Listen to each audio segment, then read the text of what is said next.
जय श्री राम। जय श्री राम। आज के इस सामूहिक विवाह कार्यक्रम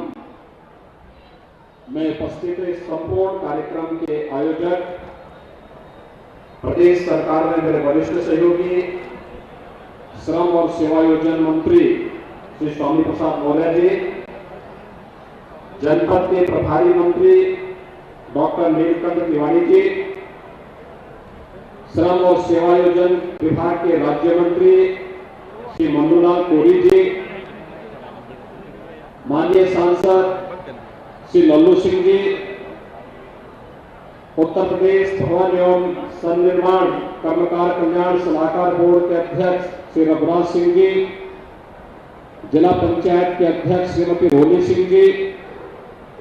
पिछड़ा वर्ग आयोग के सदस्य श्री बलराम मौर्य जी,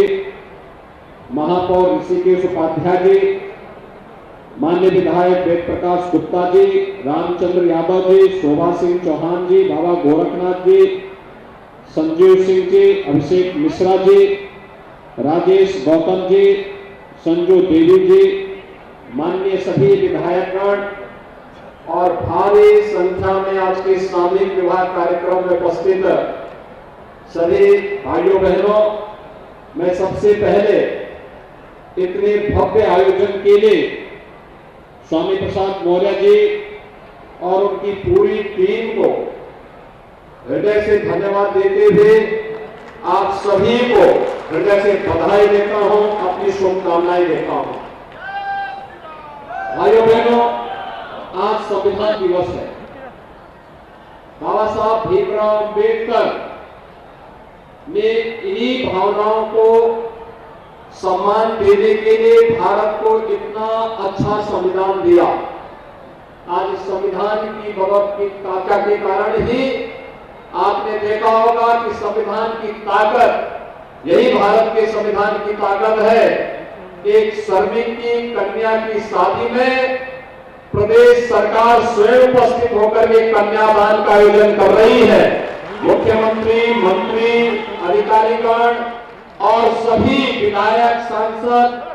अन्य प्रतिनिधिगण स्वयं उपस्थित होकर के कन्यादान का आयोजन कर रहे हैं। इससे पुण्य का कार्य और क्या हो सकता है, और इसलिए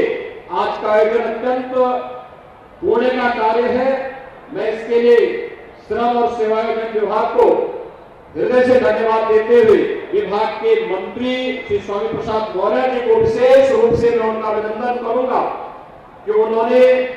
श्रम और सेवायोजन विभाग को एक नई ऊंचाई और एक नई पहचान दी है कि सही मायने में समाज के अंतिम पायदान पर बैठे हुए श्रमिक की आवाज सही मायने में शासन प्रशासन के कानों तक पहुंच सके और शासन और प्रशासन की योजनाओं का लाभ उन लोगों तक उपलब्ध हो सके। भाइयों बहनों, श्रमिक भी समाज का पार्ट है। ये प्रधानमंत्री मोदी जी के देश में प्रधानमंत्री पद भार ग्रहण करने के बाद से इसमें चली योजनाओं का लाभ आज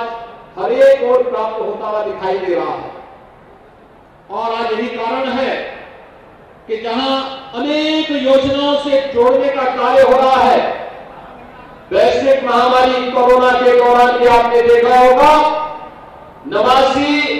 या प्रवासी जो भी श्रमिक था, सबसे पहले उत्तर प्रदेश श्रम और सेवायोजन विभाग ने योजना बनाई कि हम हर एक श्रमिक को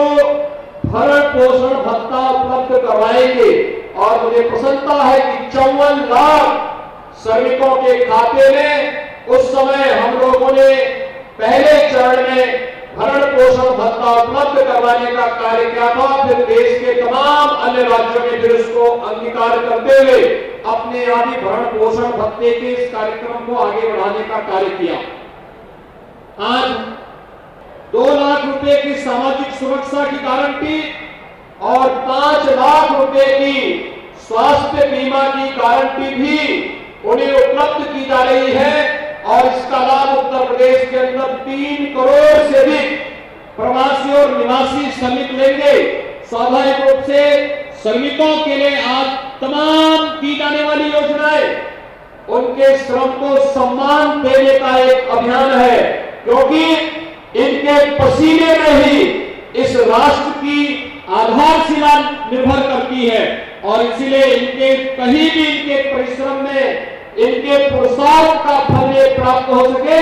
इस दिशा से केंद्र और प्रदेश सरकार लगातार इस दिशा में प्रयास कर रही है। और आज सामूहिक विवाह का एक कार्यक्रम श्रमिकों की कन्याओं को भी, जो गांव की कहावत थी कि गांव की बेटी सबकी बेटी, वही भाव आज यहां पर देखने को मिलता है कि पूरा मंच, पूरा समुदाय और गरीब श्रमिकों की बेटी को अपनी बेटी मानकर के कन्यादान के पूरे कार्यक्रम के साथ जोड़ रहा है, जिसमें 3,915 कन्याओं को एक साथ यहां पर सामूहिक विवाह कार्यक्रम के साथ जोड़ने के साथ जहां हम जुड़ रहे हैं, वहीं साथ ही साथ एक सामूहिकता की ताकत का एहसास, सामूहिकता रहेगी, शासन आपके पास होगा, आपके पास आकर के आपके हर सुख दुख में सहभागी बनेगा। दूसरा, समाज की उन तमाम बुराइयों को इसके माध्यम से तिलांजलि दे रहे हैं।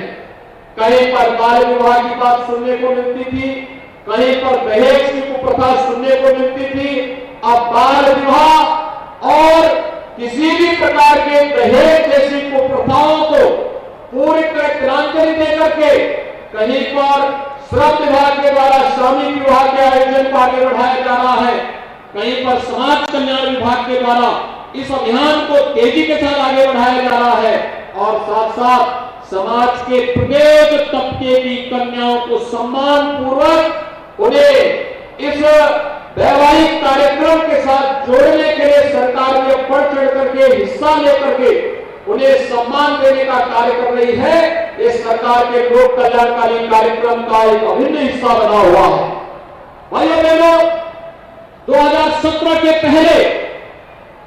प्रदेश की स्थिति बड़ी भयावह थी। प्रदेश में जगह जगह दंगे होते थे,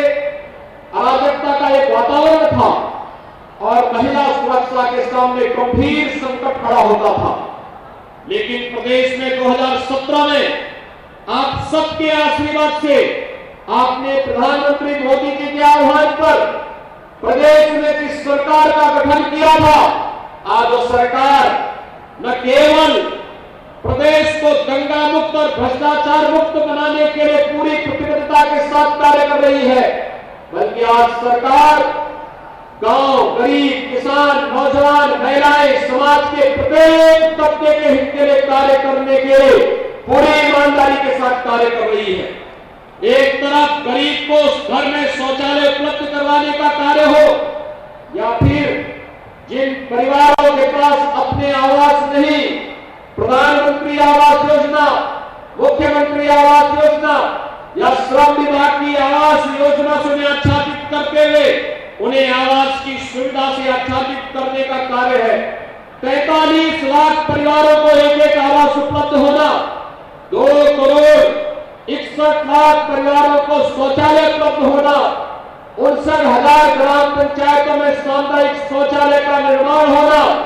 और जिन गांवों में कभी आजादी के बाद बिजली नहीं पहुंच पाई थी, उन सभी गांवों को भी विद्युत की आपूर्ति से आच्छादित करते हुए उन गांवों में विद्युत आपूर्ति की व्यवस्था सुनिश्चित कराने का कार्य भी करना, ये प्रदेश सरकार की लोक कल्याणकारी कार्यक्रमों का हिस्सा है। तो मिशन शक्ति के अंतर्गत एक ओर चाहे वहां शिक्षकों की भर्ती हो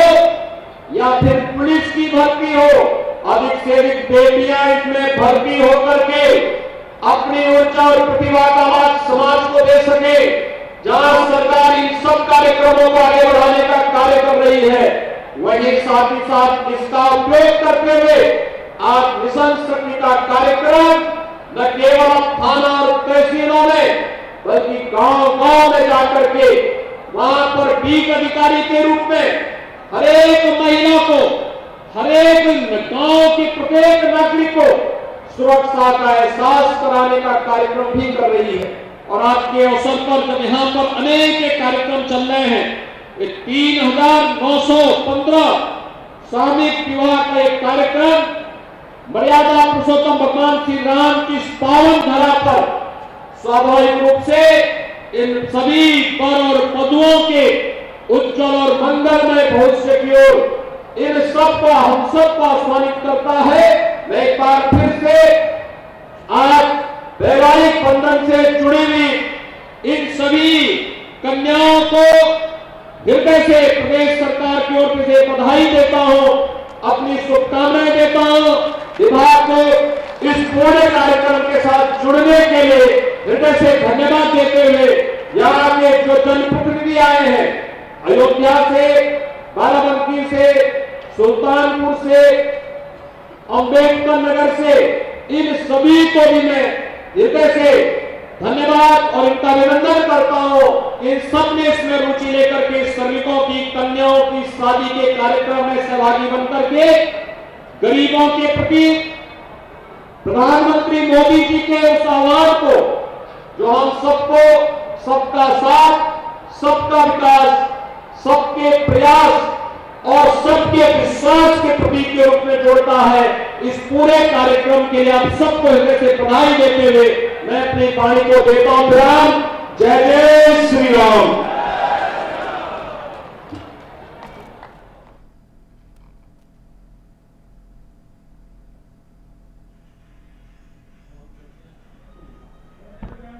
तो मुख्यमंत्री योगी आदित्यनाथ अयोध्या में सामूहिक विवाह कार्यक्रम में शामिल होने के लिए नवविवाहित जोड़ों को यहां पर आशीर्वाद देने के उद्देश्य से पहुंचे थे और सभी